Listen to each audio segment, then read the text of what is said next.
저는 서울에 살고 있는 30대 후반의 남자입니다. 여러분, 귀인을 믿으시나요? 어느 날 불현듯 내 인생에 찾아와 나를 바른 길로 인도해주는 사람 말이죠. 저는 30대 후반의 나이에 전혀 예상치도 못한 상황, 예상치도 못한 곳에서 예상치도 못한 인물을 귀인으로 만나 이렇게 사연을 보내게 됐습니다. 저는 대학을 졸업하고 바로 아버지가 운영하시는 자재회사에서 일을 시작했어요. 말단 신입부터 시작해서 낙하산 소리 안 듣기 위해서 정말 피땀 흘려 일했죠. 자수성가해서 번듯한 중소기업으로 일군 아버지께 부끄럽지 않도록 몇 년간 개인 시간도 없이 일에만 매진했습니다. 30대 후반이 되자 일적으로는 누구에게나 인정받을 정도의 커리어를 쌓았지만 연애는 그렇지 못했습니다. 30대 넘어가면서 주변에서 슬금슬금 청첩장이 날라오는데 저도 슬슬 외롭더라고요. 도대체 제대로 된 연애를 했던 게 언젠지 가물가물하기까지 했어요. 그때부터 입버릇처럼 외롭다, 어디서 여자를 만나야 할지 모르겠다라고 하니까 제 오랜 친구 녀석이 괜찮은 여자 하나 소개시켜준다고 하더군요. 야, 이 형님이 너 외롭다는 말 듣고 괜찮은 여자 하나 알아왔다. 진짜? 어떤 여잔데? 어디서 아는 여자야? 회사 거래처 여직원인데 왜 땡땡 식품 있잖아.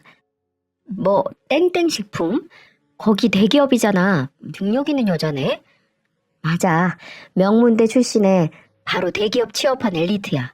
그것뿐이냐? 외모도 딱 네가 좋아하는 타입이야. 왜 청초한 아나운서상. 성격도 괜찮아. 아, 말하다 보니 너한텐 좀 아까운데? 야, 아깝게 뭐가 아까워? 내가 만나면 진짜 잘해줄 자신 있어. 나 이미 간하고 쓸개 다 줄 준비 됐다. 친구의 말을 들은 저는 빨리 그 여직원을 만나고 싶어 안달이 났었죠. 드디어 그렇게 만난 여자는 정말 제가 꿈에 그리던 이상형이었습니다. 맑게 생긴 아나운서 스타일에 쾌활하고 다정한 말투, 거기에다 좋은 직장까지. 오히려 제가 너무 원하던 사람이 눈앞에 딱 나타나니까 불안하기까지 했죠.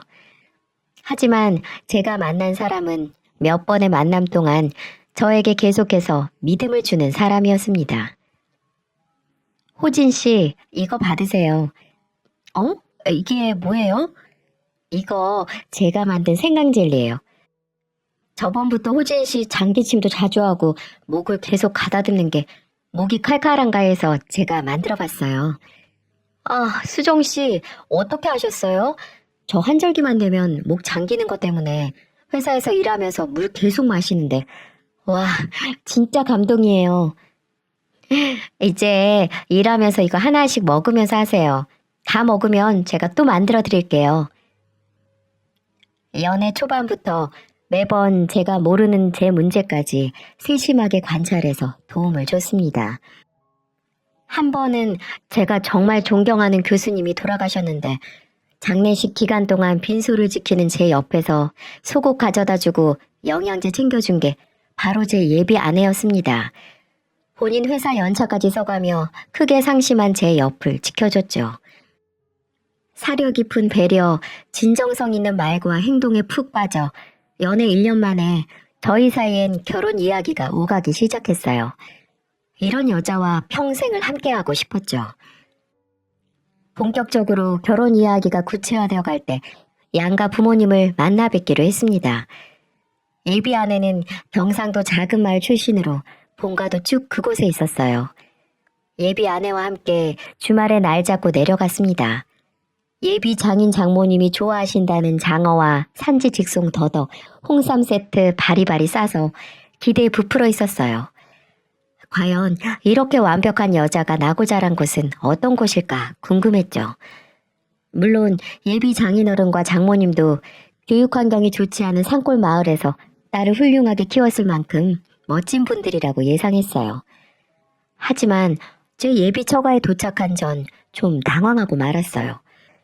예비 아내의 본가는 외진 곳에 있는 작은 마을 중에서도 가장 구석진 곳에 자리한 거의 보기에는 폐허처럼 보이는 구옥이었죠.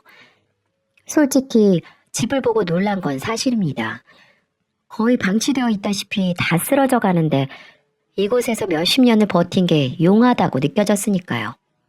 마당으로 들어가니까 집 반대편에 작은 창고 같은 게 있는데 알고 보니 그게 화장실이더라고요. 믿어지시나요? 요즘 같은 시대에 아무리 산골 마을이라고 하지만 집과 분리된 재래식 화장실이라뇨. 집은 다 낡아 볕도 안 들 정도로 어두웠지만 집에서 나오신 예비 장인어른과 장모님의 웃음은 밝기만 하더군요. 두 분은 저를 따뜻하게 맞이해 주셨어요. 이미 예전에 예비 아내에게 예비 장인어른이 젊었을 때 당뇨로 심하게 고생하시다 한쪽 다리가 기능을 잃었다는 건 들은 상태였습니다. 예비 장인어른은 그런 불편한 다리를 쩔뚝거리며 마당까지 나와서 저를 환영해 주셨죠. 아이처럼 한박 웃음을 짓고 제 손을 꼭 잡고 악수를 해주시는데 집 외관을 보고 놀란 마음이 싹 달아날 정도로 기분이 좋았습니다. 예비 장모님도 제 얼굴을 보며 아유 헌칠하네 하면서 눈에서 꿀이 뚝뚝 떨어지시는데 앞으로 처가에서 예쁨 좀 받겠다 싶더라고요. 예비 장인어른은 다리가 불편하셔서 10년째 무직이었고 집안의 실질적인 가장은 예비 장모님이라고 했습니다. 지금은 읍내 건물 청소를 하며 생계를 꾸려나간다고 하시는데 아무래도 확실히 형편이 안 좋은 상태였어요. 어려운 집안 환경에서 두 분의 자랑은 단 하나, 딸이었죠. 예비 아내를 향한 두 분의 사랑과 자긍심은 남달랐어요. 우리 딸이 학교 다닐 때부터 그게 뭐고 그 신동이란 소리 들었다 아이가. 국민학교, 중학교, 고등학교까지 쭉 1등만 하다가 서울의 대학까지 턱하니 들어가니까 내 동네 옆편 애들이 그렇게 배 아파했지. 아 엄마 언제 얘기를 하고 있어.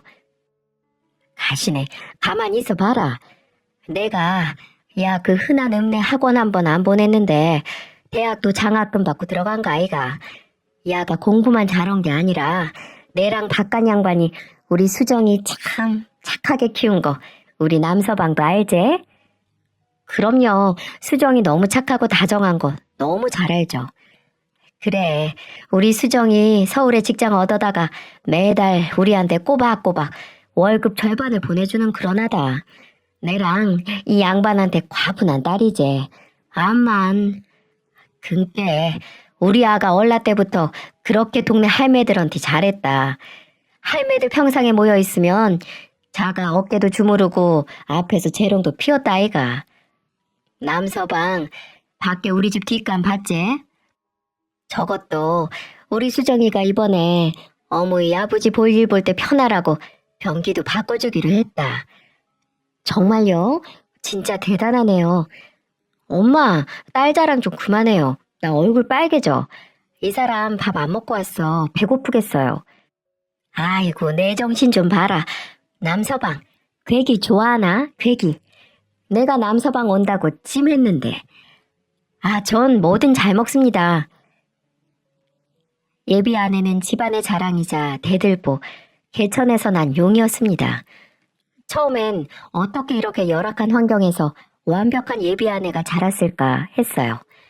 환경 탓, 상황 탓 하나 없이 본인 인생 잘 개척한 예비 아내에게 존경심마저 생겼죠.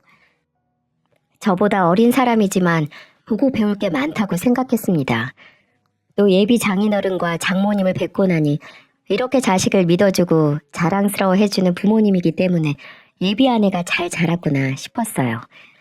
예비 아내의 소박함과 겸손함도 두 분에게서 물려받은 거라 생각했죠. 예비 아내는 꽤 높은 대기업 연봉으로 대학가 자치촌에 있는 7평도 안 되는 원룸에서 살고 있었거든요. 그때는 왜 잘나가는 예비 아내가 이런 곳에서 살까 했는데 월급의 절반을 계속 부모님께 드렸다니 이제야 이해가 됐죠. 저는 어려서부터 지금까지 변함없이 부모님을 그렇게 살뜰히 모시는 예비 아내의 심성에 또 한 번 반하게 됐습니다. 예비 처가에서의 첫인사는 처음부터 끝까지 화기애애했어요. 예비 장인어른, 장모님 두 분 모두 소중하고 착한 딸 잘 부탁한다고 결혼을 허락하셨죠. 예비 아내의 부모님을 만나 뵙고 나니 아무래도 더 가까워진 것 같았어요. 그때쯤 예비 아내를 소개시켜준 친구에게서 연락이 왔어요. 결혼 허락도 받았으면 한턱 크게 쏘라고 말이죠. 제 이상형의 여자를 만나게 해준 친구인데 안 그래도 술 한잔 사야겠다고 생각하던 참이었습니다. 저는 예비 아내와 함께 친구를 만났죠. 야, 이 자식 좋은 여자 소개시켜줬더니 단번에 낚아채고 소식도 없어. 이래서 머리 검은 짐승은 거두는 게 아니라더니 은혜도 모르는 놈 일단 한 잔 따라봐. 야, 오버하지 마. 결혼 얘기 나온 후에 너무 바빠서 내가 경황이 없었다. 수정씨, 아니, 재수씨. 얘가 이렇게 차가운 놈이라니까요. 한 번 뒤돌면 먼저 연락할 때까지 문자 한 통이 없어요. 호진씨가 요즘 바쁘긴 했어요. 야, 바로 편드시네. 이거 외로워서 나도 빨리 장가라도 가야지 진짜. 너 만나는 사람 있냐? 얘가 사람 무시하네. 근데 너 내 덕분에 이렇게 예쁜 신부 잡았는데 뭐 하나 없냐? 왜 가까운 데서 결혼 중매해주면 양복 하나 해준다잖냐. 이 새끼 이거 노리고 불렀네. 속 보이는 놈. 야, 너 그럼 진짜 입 싹 닦으려고 했냐? 그래, 호진씨. 동진씨 덕분에 우리들 이렇게 만나서 결혼까지 하는데 뭐라도 해서 줘야죠. 저도 호진씨 만나게 해줘서 뭐라도 해주고 싶은데 호진씨는 아니에요? 이야, 역시 우리 재수씨 말 잘 통하시네. 재수씨, 결혼식 준비 걱정 마세요. 저 아는 것도 많고 아는 사람도 많아서 저 새끼보다 돈 많이 될걸요? 저 자식 결혼식장이나 혼수, 신혼여행지 다 재수씨가 알아서 하라고 하죠? 어머, 어떻게 하셨어요?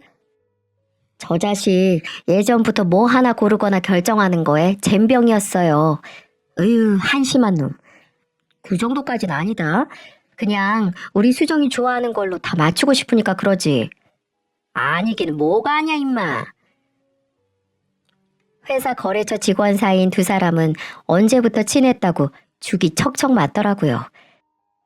하지만 저도 예비 아내 소개시켜준 친구 녀석에게 고맙긴 해서 제 결혼식 날 입을 맞춤 양복을 해주겠다고 약속했습니다. 이후에도 종종 예비 아내와 친구 이렇게 셋이서 식사나 술자리를 만들어서 만났어요. 예비 아내의 말로는 이제 결혼할 사람이니 상대 친구들을 함께 만나는 게 서로 가까워진다나요?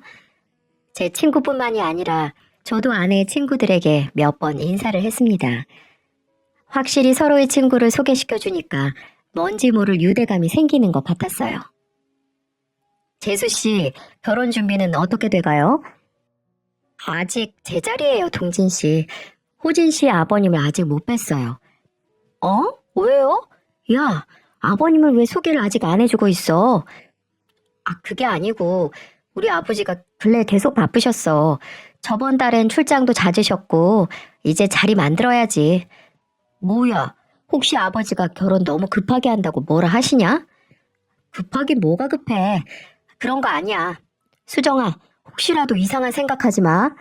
우리 아버지 수정이 엄청 보고 싶어 하셔. 알아요, 알아. 그때 아버지 회사 지점을 늘리는 문제로 아버지가 마땅히 시간이 나질 않으셨거든요. 혹시나 예비 아내가 오해라도 할까봐 전 빨리 아버지에게 소개시켜야겠다 싶었어요.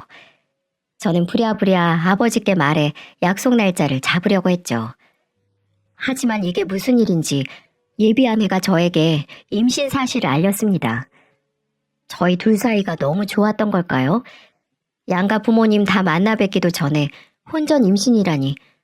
물론 결혼 전 찾아온 축복에 너무 기뻤죠. 저도 아기를 빨리 갖고 싶었던 터라 언제 생기든 상관이 없었죠. 다만 예비 아내가 둘만의 신혼을 즐길 틈이 없다고 조금 실망하더군요. 저는 만에 하나의 경우에 대비해 예비 아내를 소개시켜드린 뒤에 아버지에게 임신 사실을 말씀드리기로 했습니다. 드디어 예비 아내를 아버지께 소개시켜드리는 날이 됐어요. 안녕하세요. 아버님, 전 강수정이라고 합니다. 반가워요. 호진이 예비되는 사람입니다. 네, 아버님. 정말 만나 뵙고 싶었어요. 호진 씨가 누굴 닮아서 이렇게 훤칠하나 했는데 아버님 닮아서 그런가 봐요. 고마워요. 아버님 말씀 놓으세요. 이제 곧 며느리 될 텐데 빨리 놓으셔야 빨리 가까워지죠. 그럼 편하게 할까? 부모님이 경상도 분들이라고? 네, 저도 경상도 토박이에요. 분위기는 나쁘지 않았습니다. 예비 아내는 특유의 어른에게 부침성 있고 싹싹한 모습에 평소 무뚝뚝한 아버지도 이런저런 질문이 많으셨어요. 이대로만 가면 양가의 축복 모두 받는 행복한 결혼식이 되겠구나 싶었죠. 식사가 끝나고 예비 아내를 집에 데려다주고 전 본가로 돌아갔죠. 빨리 제 신부감에 대한 아버지의 의견을 듣고 싶었어요. 어디서 저렇게 좋은 사람을 아내로 데려왔냐고 하실 줄 알았죠. 하지만 집에서 절 기다리던 아버지 입에서 나온 말은 정말 예상 밖이었습니다.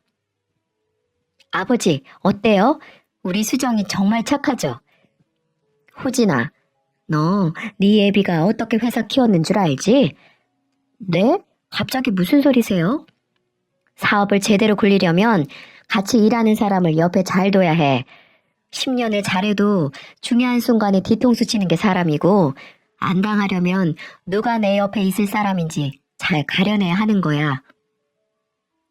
아버지는 갑자기 뜻모를 이야기를 시작하셨어요.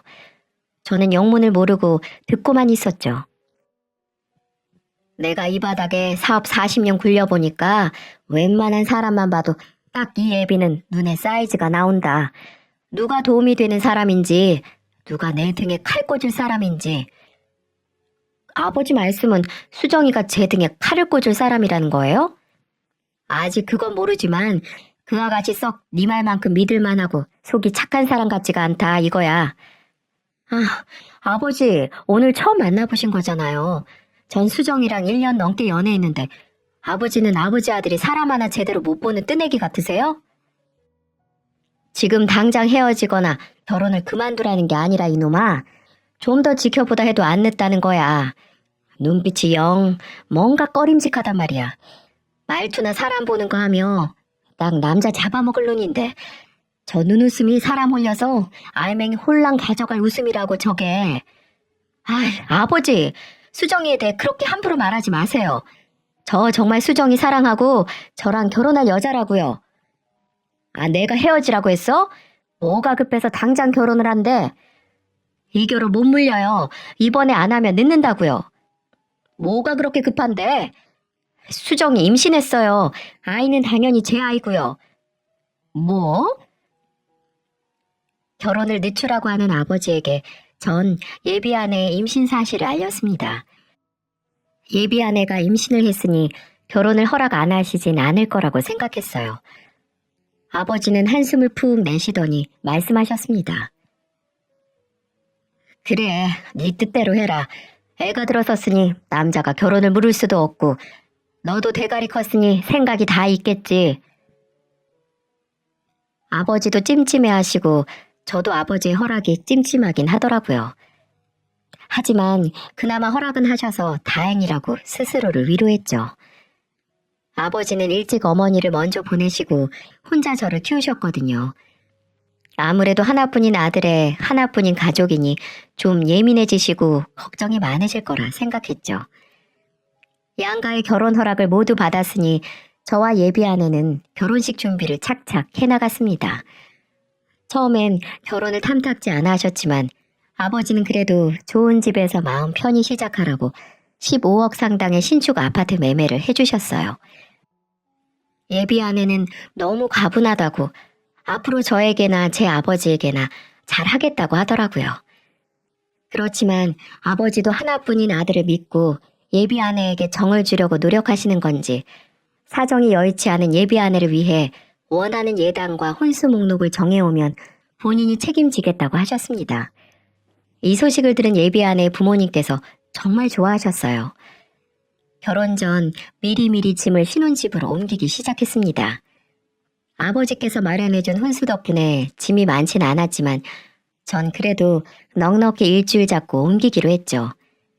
하지만 원룸에서 생활하던 아내는 짐이 박스로 단 8개밖에 나오지 않는다고 하더군요.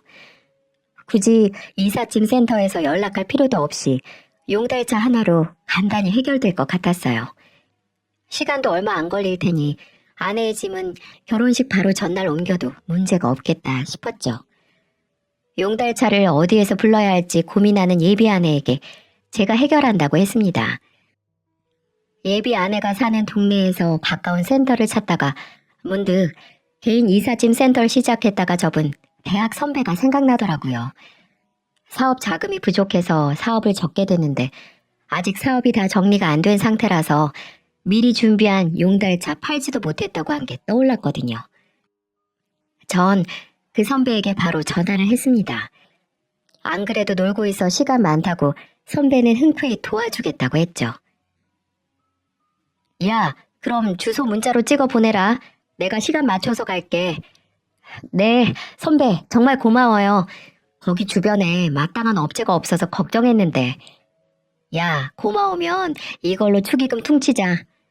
아이, 그건 당연한 거고 제가 수고비 더 챙겨드려야죠. 아, 됐다. 임마, 밥이나 사. 그래요, 그럼. 제가 먼저 가 있을 테니까 비밀번호는 안 치고 들어와도 돼요. 그래, 이따 보자. 저는 선배에게 예비 아내의 집 주소와 신혼집 주소를 문자로 보내고 예비 아내에게 전화를 해서 용달차 문제가 해결됐다고 알렸죠. 예비 아내는 살았다고 그런 걱정 안 하고 자기는 결혼식 전이라 샵에서 마사지와 피부 관리 받고 밤에 신혼집으로 가겠다고 하더군요. 저는 알겠다고 한 뒤 신혼집으로 갈 준비를 했습니다. 신혼집에 도착해 먼저 가져다 놓은 제 짐을 정리하고 있었어요. 몇 시간 뒤 선배가 아파트에 도착했다고 문을 열어달라고 연락을 해왔습니다. 저는 공동 현관을 열어주고 현관으로 나가 선배를 기다렸죠. 선배는 몇 분 뒤 끌차에 짐을 싣고 왔습니다. 선배 오셨어요? 우리 진짜 오랜만이죠. 선배한테 이삿짐 배달 부탁하면서 얼굴 볼 줄 몰랐네. 이거 한 번에 다 들고 올라오셨어요? 저 내려오라고 부르시지. 야, 꽉 차 있지도 않아서 무겁지도 않더라. 근데 호진아. 네? 왜요? 근데 선배 안색이 왜 이렇게 안 좋아요? 야, 그게 내가 이걸 너한테 어떻게 꺼내야 할지 모르겠다. 선배는 잿빛이 된 안색으로 주저하며 저에게 이야기를 털어놓기 시작했고 선배 입에서 나온 말들은 전혀 믿을 수 없을 정도로 충격 그 자체였습니다. 야, 내가 들으려고 그런 게 아니라 진짜 나도 이런 경우가 처음이라서 됐다. 일단 네가 듣고 판단하는 게 낫겠어. 선배, 대체 무슨 얘기를 하려고요? 내가 중간부터 녹음을 했는데 일단 들어봐봐. 어리둥절한 제게 선배는 주머니에서 스마트폰을 꺼내 본인이 녹음했다는 걸 들려주었어요. 그래, 다 버렸어, 다. 나 옷도 절반은 버린 것 같아.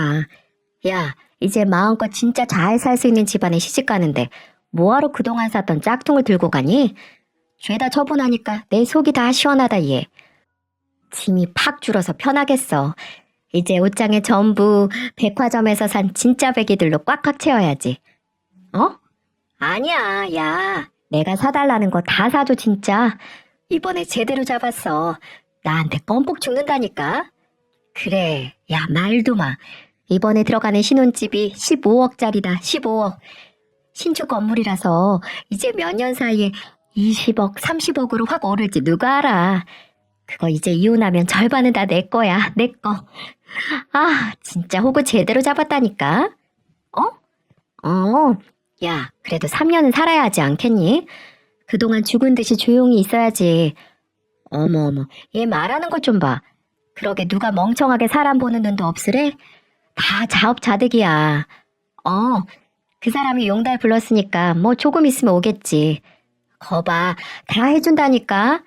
나 손 하나 깜짝 안 해도 돼. 이게 대체 무슨 소린 거죠? 선배가 틀은 녹음에서 흘러나오는 목소리는 분명히 얼마 후 저랑 결혼할 예비 아내의 목소리였습니다. 저는 호구 잡았다라고 깔깔거리면서 말하는 목소리에 정신이 아득해졌습니다. 멍하니 지금 저에게 벌어진 일이 대체 무슨 일인지 이해하려고 애쓰는 도중 앞에 있던 선배의 목소리가 저를 깨웠습니다. 네가 알려준 주소로 가보니까 현관문이 열려있더라고. 너한테서 용달 보냈다고 듣고 일부러 열어놓은 것 같은데 내가 들어가는지도 모르고 통화하면서 떠들고 있더라. 처음에 들어갔을 때 물건 다 버리고 갈 거다. 호구 아버지가 혼수도 싹 다 넣어줘서 너무 편하다. 이 소리가 들리는데 이거 녹음해서 너한테 들려줘야겠더라고. 이게 무슨 일이냐 진짜? 이 여자 너하고 결혼하고 나서 일부러 이혼한 다음에 재산 빼돌리려고 했던 거 맞지? 일단 그 여자 통화 끝날 때쯤 들어간 척 아무렇지 않게 행동하긴 했는데 내가 거기서 따질 수도 없는 노릇이고 야 이거 당장 결혼식이 내일이라도 엎어야지. 아니 오늘이라도 엎어야 할 문제다 호진아. 선배 저 그 음성 파일 좀 보내주실래요? 그리고 정말 죄송하지만 이 짐들 그 집에 도로 가져다 놔주세요. 죄송해요. 헛고생 시켜서 제가 그 집 비밀번호 드릴게요. 그래. 나한테 미안할 필요 없어. 이 정도는 당연하지. 전 일단 선배에게 녹음 파일을 받았습니다. 그리고 선배에겐 고맙다고 하고 일단 이 일은 비밀로 해달라고 내가 해결하겠다고 말한 뒤에 보냈어요. 그리고 예비안에 아니 그년에게 문자를 보냈습니다. 오늘 몸 상태가 영 안 좋으니까 오늘은 내 자취방 가서 일찍 잘게. 그리고 결혼 전에 신랑이 신부 보면 부정 탄다더라. 너도 오늘은 일찍 쉬고 내일 결혼식장에서 보자. 라고 말이죠. 정말 제 운명의 여자라고 생각한 사람이 알고 보니 저에게서 한몫 단단히 챙기기 위해 모든 걸 연기한 가증스러운 인간 이하의 물건이라니 불현듯 아버지가 맞았구나 싶었습니다. 아버지의 촉이 확실하게 맞았던 거죠. 이래서 부모가 말리는 결혼은 하지 말라는 건가요? 전 그년과 새로 시작하려고 했던 신혼집에 덩그러니 서 있었습니다. 당장 내일이었어요. 내일 그년과 전 결혼식장에 들어가 수백 명의 사람들 앞에서 혼인서약을 할 예정이었단 말입니다. 눈앞이 깜깜해지더군요. 이걸 어디서부터 어디까지 해결해야 하나. 이 결혼을 취소해야 하는 거겠지? 하고 머리가 띵하고 아팠습니다. 그 순간 제가 있는 신혼집을 쭉 눈으로 훑었어요. 그년이 고른 바닥자재와 벽지로 싹 다 리모델링을 끝내 깔끔한 집안 내부와 그곳을 채운 최신식 가전제품들. 그걸 보니 거짓말처럼 다 정리가 되더군요. 내가 저한테 어떻게 했는데 우리 아버지가 아들만 믿고 저를 위해 몇십억짜리 신혼집을 내주고 지가 원하는 혼수로 꽉 다 채워줬는데 내 뒤통수를 치고 이 집 절반을 가져가려고 해? 전 배신감에 온몸이 부들부들 떨렸고 당장 아버지를 만나기 위해 본가로 갔습니다. 결혼 전날 밤에 자신을 찾아온 아들을 본 아버지는 영문 모를 표정을 지으셨지만 제가 울분에 차 설명하는 걸 듣고 크게 노여워하셨어요. 그래도 식 올리고 혼인신고하기 전에 알아서 다행이라고 저를 위로해 주셨죠. 아버지는 당장이라도 그년에게 달려가려고 하셨지만 전 말렸습니다. 사람을 잘못 본 것도 저고 그년을 가족으로 받아들이려고 한 것도 저니까요. 저는 아버지께 제가 해결하겠다고 말씀드렸고 아버지는 못내 알겠다고 하셨죠. 저는 아버지께 내일 결혼식에 저희 쪽으로 오기로 했던 사람들에게 결혼식이 취소됐다는 연락을 돌려달라고 부탁했습니다. 아버지는 늦은 밤 하객 명단을 옆구리에 끼고 결혼식에 초대한 지인 친척들에게 쉼없이 문자를 보내고 또 전화를 하셨죠.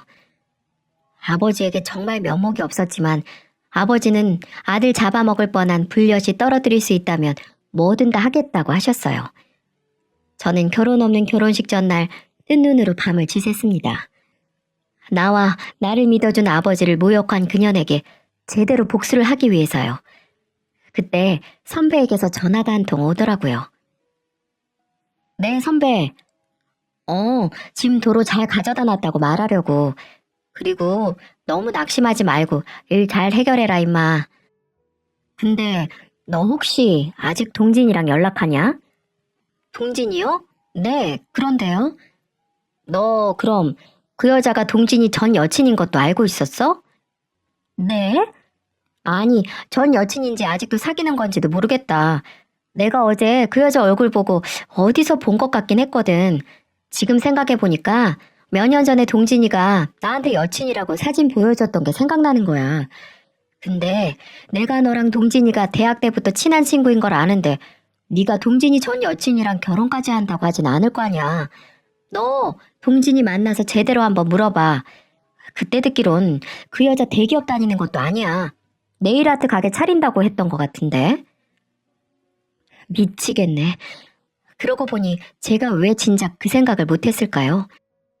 동진이 그 새끼가 소개시켜준 여잔데 그 새끼한테 먼저 물어봤어야 했습니다. 너무 많은 일이 하루 만에 일어난 거라 그 새끼한테 연락할 틈조차 없었네요. 근데 여친이라고요? 이제야 퍼즐이 딱 맞춰졌습니다. 그년에겐 공범이 있었던 거고 그게 제 친구라는 새끼였던 거죠. 두 년놈들이 저 하나 호구 만들어서 한몫 단단히 챙기려고 했던 겁니다. 그럼 답 나오는 거죠? 전 그년 뱃속의 아이 아버지가 내가 아닐 수도 있다는 의심을 품었습니다. 저는 선배에게 말해줘서 고맙다고 내일 결혼식은 취소니까 안 와도 된다고 말하고는 전화를 끊었어요. 제가 복수해야 할 상대는 2명으로 늘어났습니다. 아버지에게 말해서 그 친구 새끼에겐 결혼식 취소 문자를 보내지 않았죠. 전 결혼식 당일 예정된 예식 3시간 전에 결혼식장에 도착했습니다. 식장 측에 계약금의 30%를 더 지불할 테니 제가 만든 계획대로 식을 진행해달라고 부탁했어요. 저는 그 정도로 절박했습니다. 식장에 피해가 안 가도록 하겠다는 제 간곡한 부탁과 30%라는 웃돈에 직원들은 당황하는가 싶더니 금방 알겠다고 했죠. 저는 직원에게 선배에게서 받은 녹음 파일을 건네준 뒤 결혼식은 예정대로 진행하라는 말과 꼭 예식 과정을 동영상으로 찍어달라고 했어요. 그리고 1층으로 내려가 그년 측으로 올 하객들을 기다렸어요. 결혼식 1시간 전 저 멀리서 관광버스가 오는 게 보였습니다. 먼 곳에서 동네 사람들이 단체로 오느라 버스를 대절했다고 그년한테서 들었어요. 저 수십 명의 사람들 앞에서 그년에게 개망신을 줄 생각이었죠. 버스에서 내리는 사람들 속엔 제 예비 장인 장모가 되실 뻔했던 2분도 보이더군요. 그년 아버지는 지팡이를 짚고 힘겹게 오시는데 2분에게 나쁜 감정은 없지만 딸자식 인성 잘못 키운 죗값이라고 생각하셔야겠죠. 식장에 입장하는 사람들은 점점 어리둥절한 표정을 짓더군요. 넓은 예식장에 사람이라곤 신부 측 하객뿐이니 의아했겠죠. 예비 장인 장모님도 2분만 식장 도우미 안내를 받아 하객을 맞이하는 입구에 멀뚱히 서 계셨어요. 여기저기 두리번거리며 저와 제 아버지를 찾는 것 같았는데 식장 도우미들에게 물어봐도 답을 안 해주니까 별 수 있나요? 식장으로 들어서는 제 친구 새끼도 보이는데 중매값이라고 제가 해준 새 양복 입고 들어오더군요. 저는 속으로 그 옷이 니놈의 수이다, 이 새끼야 라고 되뇌었죠. 도우미들은 제가 말한 대로 신부 측 사람들이 무슨 일이냐, 사람이 왜 이것밖에 없냐고, 신랑은 어디 갔냐라고 물으면 식장 측도 아는 게 없고 결혼식은 정상적으로 진행될 테니 걱정 말라는 말만 기계처럼 내뱉을 뿐이었죠. 결혼식 시간이 다가올수록 사람들은 크게 웅성거리기 시작했어요.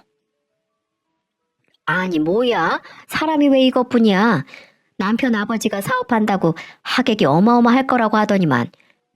그러게 이렇게 횡한데 결혼식을 하긴 하는 거야? 거참 식장에 우리 마을 사람들만 다 있는 것 같네. 수정엄마 이거 결혼식 하는 거 맞아? 점점 전염병처럼 동요하는 그년 측 하객들은 그년 부모님에게 따지기 시작했어요. 그녀는 신부 대기실에 있어서 이 사실을 전혀 모르고 있겠죠. 식장 도우미들은 제 지시대로 예식장 홀에 모여있던 사람들을 결혼식이 시작할 테니 식장으로 들어가 착석하게 했습니다. 사람들은 하나둘 이래도 되나 싶은 표정으로 자리에 앉았죠. 친구 새끼도 그때부터 제 핸드폰으로 전화를 걸더군요. 무슨 일이 났나 싶겠죠. 전 그 전화를 무시하고 복수를 마무리 짓기 위해 다른 사람들의 눈을 피해 식장 뒤쪽으로 들어가 대기했어요.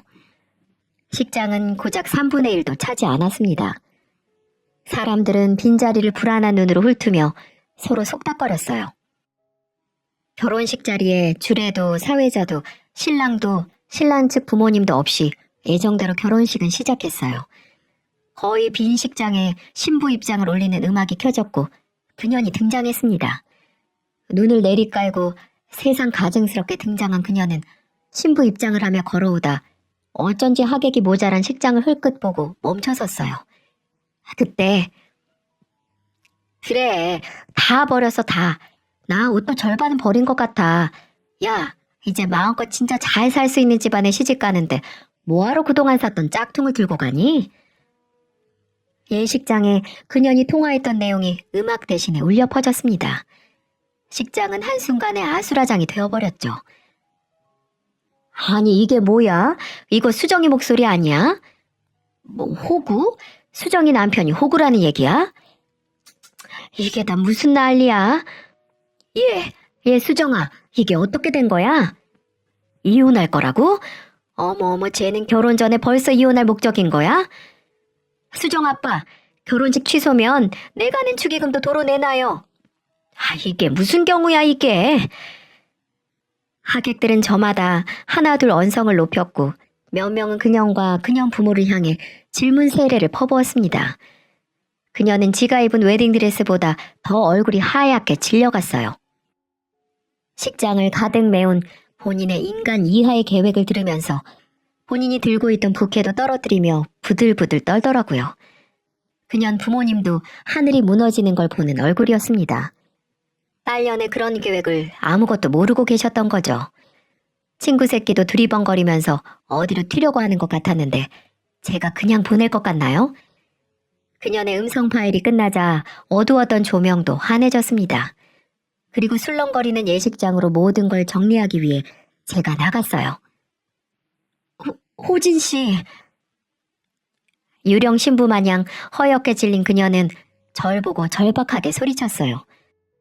전 그년을 무시하고 하객들에게 말했어요. 오늘 모여주신 분들 정말 죄송스럽게 생각합니다. 제가 머리 숙여 사과드립니다. 하지만 전 1년을 넘게 저 사악한 여자에게 속았어요. 저 여자는 저와 결혼 후에 이혼해서 어마어마한 금액의 위자료를 받을 계획이었던 겁니다. 그리고 저 무서운 여자를 도운 공범이 있습니다. 바로 저 여자를 제게 소개시켜준 저의 절친, 바로 저기 앉아있는 이동진, 바로 너! 전 손을 들어 친구 새끼를 가리켰고 하객들은 일제히 경악스러운 표정과 함께 그 새끼를 쳐다봤죠. 그 새끼는 이리 가지도 오지도 못한 어정쩡한 자세 그대로 굳었습니다.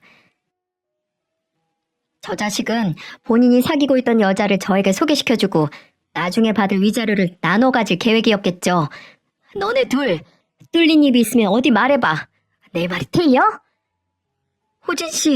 호진 씨, 내 말 좀 들어봐. 다 오해야. 내가 다 설명할 수 있어. 오해? 내가 네 입으로 말하는 걸 똑똑히 들었는데 오해? 너 진짜 날 머저리로 보는구나. 내가 그 말을 믿을 것 같아? 처음엔 맞아. 당신한테 돈 챙기고 이혼하려고 했는데 그거 다 저 사람 생각이었어. 저 사람이 먼저 지 친구 중에 아버지가 크게 사업하는 부자가 하나 있다고 해서 나도 이렇게까지 될지 몰랐어. 난 처음엔 그냥 생각 없이. 그때 친구 새끼가 정신을 차리고 그년에게 반박하기 시작했죠. 뭐 이년아? 이제 와서 다 내 생각이라고?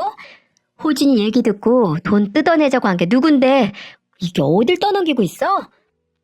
호진씨, 저 얘기 듣지 마. 난 처음엔 정말 이혼할 생각이었는데 점점 당신이 좋아졌어. 내 마음은 진심이었다고. 우리 좋았잖아.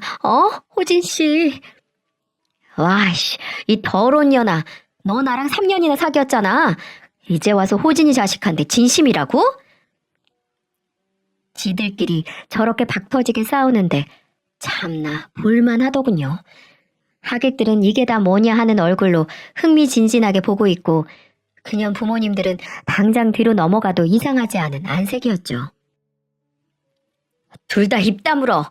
강수정 너 너 명문대 졸업도 대기업 다닌다는 것도 다 거짓말이었지? 너 내가 들은 게 있으니까 똑똑히 말해. 맞아. 근데 저 사람 동진 씨가 시킨 거야, 그것도. 야, 신나서 그 회사 사원직 위조한 게 누군데? 그래. 연애할 때 이상할 정도로 회사에 못 찾아오게 한 것도, 어딘지 말하는 게 전혀 똑똑해 보이지 않는 것도 내가 다 눈이 멀었던 거겠지. 호진아, 내가 잘못했다. 나도 일이 이 지경까지 올지 몰랐어. 제가 부추기지만 않았으면 나도 안 했을 거야. 맹세해. 내가 먹고 살기 너무 힘들어서 그랬어. 나 한 번만 봐주라. 너랑 내가 몇 년직이냐, 친구야. 제발. 친구 새끼는 억지 눈물을 쥐어짜며 식장 바닥에 무릎을 꿇더군요. 그 모습에 연미는커녕 더 화만 났습니다. 넌 몇 년지기 친구를 속여서 등쳐먹는 게 말이 된다고 생각하냐? 됐고, 너희 년놈들 다 콩밥 먹을 준비를 하든지 나한테 피해 보상 금액을 주던지 준비나 해라. 뭐? 호진 씨, 그게 무슨... 설마 내가 가만히 있을 거라고 생각하진 않았겠지? 나 너네 둘한테 혼인빙자 사기죄로 고소할 테니까 그렇게 알아. 형사는 물론이고 민사 손해배상까지 청구할 테니까 야, 니들 둘 돈을 영혼까지 끌어 모아야겠다. 뭐? 야, 호진아. 호진 씨. 돈 없으면 징역 살든지. 요새는 벌금만 최대 2천인데 민사소송도 따로 할 테니까 넉넉하게 준비해놔. 어? 정신적 손해배상까지 너네들 등골 모조리 빼먹을 테니까. 등쳐먹히는 기분이 어떤지 똑똑히 가르쳐줄게, 내가. 호진 씨, 나 당신 아기 가진 여자야. 어떻게 나한테 그럴 수가 있어. 아, 그건 유전자 검사는 하고 나서 말해. 진짜 그 뱃속에 있는 애가 내 애면 그때 말하라고. 근데 명심해. 만일 내 애가 아니면 넌 추가로 친자 소송으로 고소당할 줄 알아. 알아들어? 전 그 말을 마지막으로 예식장을 박차고 나왔습니다. 그녀는 웨딩드레스를 질질 끌고 식장 밖까지 절 쫓아나오더라고요. 그 더러운 손으로 잡고 매달리기에 뺨 한 대 후려쳤습니다. 바닥에 주저앉아 엉엉 우는 모습 무심하게 한번 봐주고 나왔네요. 1년을 넘게 머저리처럼 속아 까맣게 썩었던 속이 다 뻥하고 뚫렸습니다. 저는 복수의 승리를 자축하며 빠르게 그 년놈들에게 혼인빙자 사기를 비롯한 총 3개의 소송을 시작했어요. 어디서 장기를 팔던 빚을 지든 끝까지 돈을 받아낼 생각이었죠. 저에게 있는 그년의 통화 녹음과 결혼식장 녹화 영상으로 그 두 년놈의 사기 행각이 모두 입증됐고 사기로 취득한 재산이 있다는 것도 입증했죠. 두 연놈은 소송 끝에 정신적 손해배상으로 제게 위자료를 줘야 한다고 법원의 판결을 받았습니다. 제가 받은 정신적 고통에 비해서 한없이 작은 금액이지만 그 두 연놈을 괴롭게 하기엔 충분했죠. 정말 우스운 건 그년이 포기를 모르고 진짜 친자검사를 했다는 거예요. 제 애라면 그걸 빌미로 다시 엮어보려는 거겠죠. 하지만 유전자 검사 결과 아이는 제 아이가 아니었습니다. 심지어 제 친구 새끼 아이도 아니었죠. 그년에게 제 3의 남자가 있었던 겁니다. 여러분, 믿어지시나요? 정말 끝도 없이 가지가지 아닌가요? 그녀는 친구 새끼에게도 버림받고 고향으로 돌아가 미혼모로 비참하게 살고 있다고 합니다. 그 난리를 다 보신 그녀 부모님은 차마 그년을 내치지는 못하신 거겠죠. 그래도 평생 딸 자식 착하다고 믿고 살아오셨을 텐데. 아휴, 친구 새끼의 소식은 전혀 들리지 않습니다. 대학 동창들에게 소문이 나서 연이란 연은 죄다 끊겼다고 하네요. 주변 사람들 다 잃게 된 거죠. 뭐 자업자득 아니겠습니까? 시간이 얼추 지난 지금도 혹시 내가 그년 이삿짐을 선배에게 부탁하지 않았으면 어떻게 됐을까? 이 생각을 하면 오금이 다 저려오네요. 만약 그 선배가 그년 통화하는 소리를 녹음하지 못했다면 전 결혼 후 몇 년 뒤 이혼당해 위자료만 뺏겨 세상 불쌍한 인간이 되어 있었겠죠. 진짜 천운이 도왔고 그 선배가 제 인생을 살린 겁니다. 이후로 귀인의 존재를 믿게 되었어요. 인간은 누구나 인생을 구원할 정도의 커다란 도움을 남에게 받는다고 하네요. 그리고 도움을 받아 구사일생했으면 그 은혜를 갚을 줄 알아야 하고 나눠야 한다고 생각했어요. 도움만 받고 입을 싹 씻기엔 너무 모렴치한 거 아니겠어요? 이렇게 입을 닦아버리면 또 올 수 있는 행운을 발로 차버리는 짓이죠. 전 작은 부족으로 사업을 접은 그 선배에게 투자하기로 했어요. 선배, 나 진짜 선배 덕분에 살았어요. 정말 고마워요. 선배는 내 귀인이라니까요. 야, 그만해라. 나도 우연찮게 들은 건데 밥이나 사, 밥이나. 아니, 그 정도는 부족해요. 선배, 처음에 생각했던 사업 자금이 얼마나 돼요? 에? 참나. 왜? 네가 내주게? 네, 제가 투자할게요. 뭐? 야, 실없는 소리 하지도 마. 됐다, 안 받아. 아니요, 선배 없었으면 그년한테 뜯길 돈이었어요. 아니, 선배 사업 자금이 뜯겼을 돈의 10분의 1도 아니었을 거예요. 부담 가질 필요 없이 투자 받아서 그동안 하고 싶어 했던 이사 사업 시작해봐요. 선배는 한사코 거절했지만 저의 기나긴 설득 끝에 제 투자를 받아 이삿짐 센터를 열었어요. 저희는 서로에게 귀인이 된 셈이죠. 아버지는 그런 저에게 네가 한번 호되게 당할 뻔하니까 진짜 어른이 된 것 같다고 하셨어요. 전 크게 배신당한 상처를 잊기 위해 일에 집중하고 있습니다. 몇 주 뒤에 길게 해외 출장을 갈 예정이에요. 가서 일도 배우고 커리어도 쌓으면서 저 자신을 더 나은 사람으로 키우려고 합니다. 어쨌든 제가 사람 보는 눈이 영 아니라는 건 이번 사건으로 증명됐으니까요. 불행을 불행으로 끝내는 사람은 지혜가 없는 사람이고 불행을 하나의 출발점으로 삼아야 한다고 하잖아요. 저는 사랑했던 사람에게 등에 칼 꽂힐 뻔한 불행을 딛고 새롭게 시작하려고 합니다. 이야기를 들어주신 분들 모두 인생의 귀인을 만나고 또 스스로 다른 사람에게 귀인이 되는 경험 하셨으면 좋겠네요.